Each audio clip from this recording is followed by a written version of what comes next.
What's the deal, everybody? It's your brother Abu Nas. And yes, once again, we are doing the breakfast chat.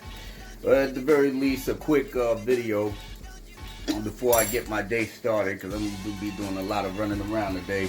The Mandalorian season review. Okay? Now, I know I've been like really slacking off on doing the episode reviews and stuff like that. I mean, I did 1 and 3 and all that, but I really wasn't consistent because I've been all over the place, and lots of things been happening with me. So right now, I said after I finished watching the rest of the episodes last night, I said, okay, now I can finally give a review to make a real accurate assessment of the Mandalorian season as a whole. And the last two was both The Reckoning and Redemption. But the one before it, the Prisoners, yeah. So now I'm able to put everything into context, especially in light of the nonsense that we got, with the rise of Skywalker. Ugh. Still. All right, but let's just let's keep it where I needed to keep it. Well, as a whole, the Mandalorian definitely worked. It worked. Even though they had a little couple of hiccups in the sort of like the middle episodes, episode 4, or maybe 5, but on a whole, the Mandalorian does hold up. I mean, at the very least, when I was, talking about why, I had hopes for this, but I didn't want to get ahead of myself, is that I did wanted the Mandalorian to be on point. I wanted Mandalorian to be the like bright spot in this thing, outside of the nonsense that we got with this wasted opportunity that is called the Disney sequel trilogy, aka bad fan fiction. Jon Favreau, Dave Filoni, and the directors that they got, to put this whole season together. The standout obviously is Deborah Chow, and the director of Thor Ragnarok, which I was kind of surprised, especially the way how he was the director for the very last, for the season finale.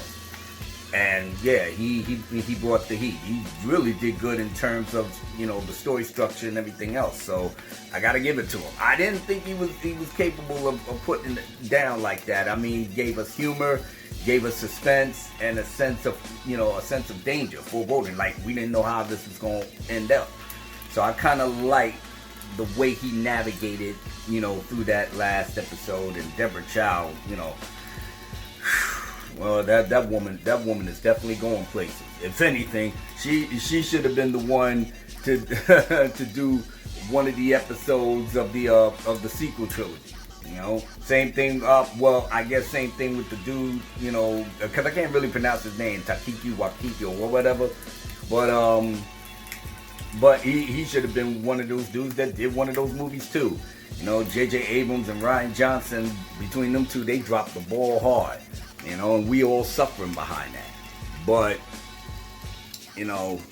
for me, looking at the Mandalorian as a whole, I am very, very confident that if Dave Filoni is in charge of Lucasfilm, like the rumors are going around saying that he's in charge, or he is going to be in charge, because, the divisiveness behind this movie, Rise of Skywalker, should make it very clear, very plain, that even though they had a little Christmas boost, in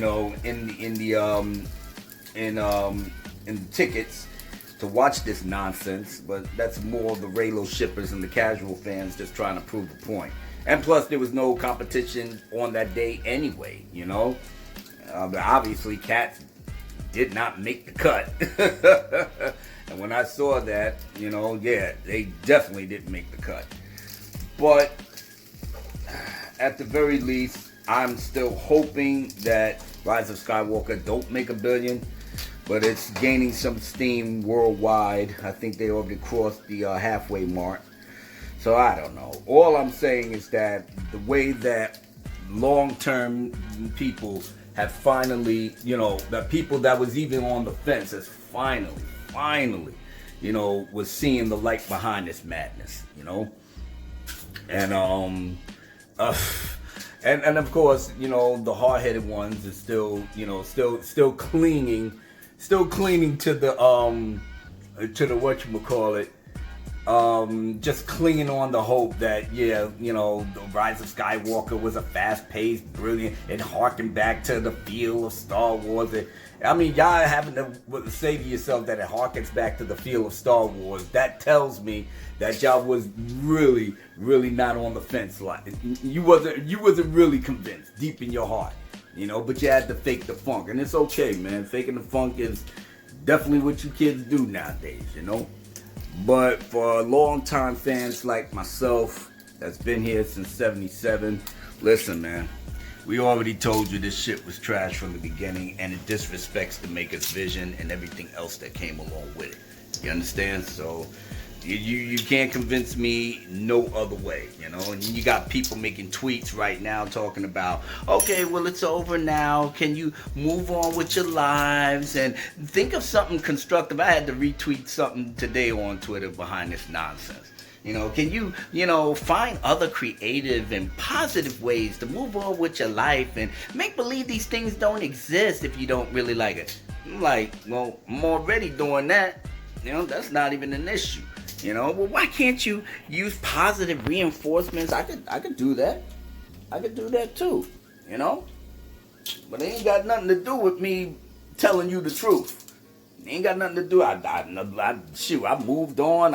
I'm making great life choices right now. Very good life choices. Ain't got nothing to do, with my lack of enjoyment of this trash ass film that I thank God Almighty I didn't even pay no money to go see this shit. You heard? I told you I wasn't gonna die. Well, people that know me already knew what the deal was. But just the fact that you want to tell me that I'm still supposed to shut my mouth if I don't like it and move on and, no.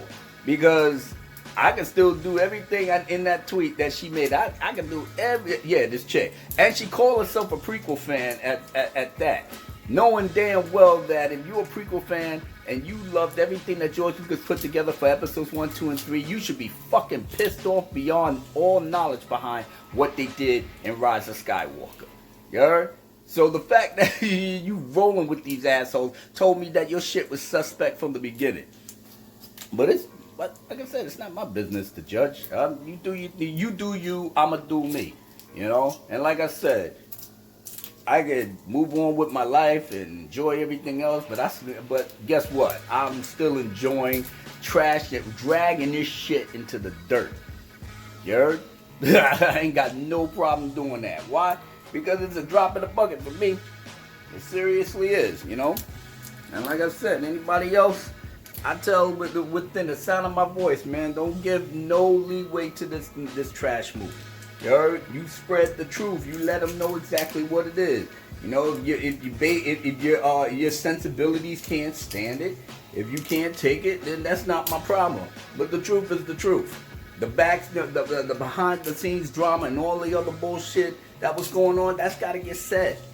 So no matter what happens, even if you like Rise of Skywalker, you're still gonna get the truth. From the Phantom Menace, from the President, from anybody that rolls with me or that rolls on their own. And then, dare I say it, you may rewatch Rise of Skywalker, and then you'll see what we was talking about. But then you still like it, and then you watch it again, and then the dawning truth is gonna keep hitting you in the face. You're gonna fight it, but then there may be one day you may get up and watch Rise of Skywalker and say, you know what? Abu Nas was right.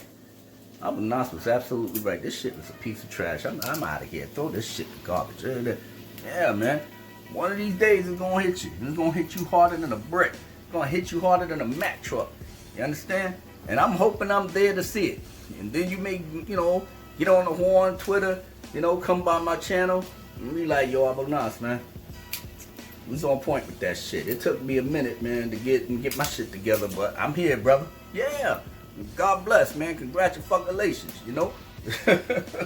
So, you know, with me doing the breakfast chat and trying to get my breakfast together before I head on out into the world and handle my business. But, hey, man, Mandalorian as a season, Abu Nas gives it the thumbs up. Even though it had a little thing, you know, going on in the middle parts where it wasn't as consistent and it had me a little bit nervous. But trust me, they ended the thing off really, really strong. And that gave me, in my heart, you know, like a glimmer of hope that Star Wars is not completely dead. But it all depends on who's going to be writing the shit. Because obviously, you don't make no more movies. You already fucked that up. So now we ain't even thinking about the movies being canon on any level. Or at least the Disney bad fan fiction version. Episodes 1 through 6, 2 Clone Wars, and Rogue One, for those that like it. And the original EU is still canon no matter what. Fuck them all. Now, as far as the Disney Plus thing is concerned, if we can get Dave Filoni to head Lucasfilm, there may be some hope. I mean, I'm still not paying no money behind it, but there may be some hope. But I thoroughly did enjoy The Mandalorian as a whole series, as a whole season 1. It gets 2 thumbs up from the president.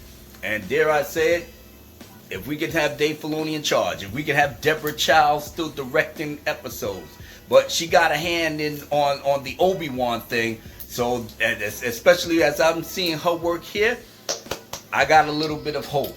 Just a tiny bit, but I'm not, you know, putting my cart before the horse with this, you heard? So that's how I'm rolling. But other than that, like I said, Pilgrims, you know, glad that you popped by. It's already, my thing is already finished. So I'm about to get out of here, get my grub on, and then I'm out the door. But other than that, hope you wonderful people have a wonderful day, weekend. Check me next week with the rest of the Dark Council as we bring this year to a close. And other than that, man, stay strong. Hey, be good to yourself and be good to others. Peace.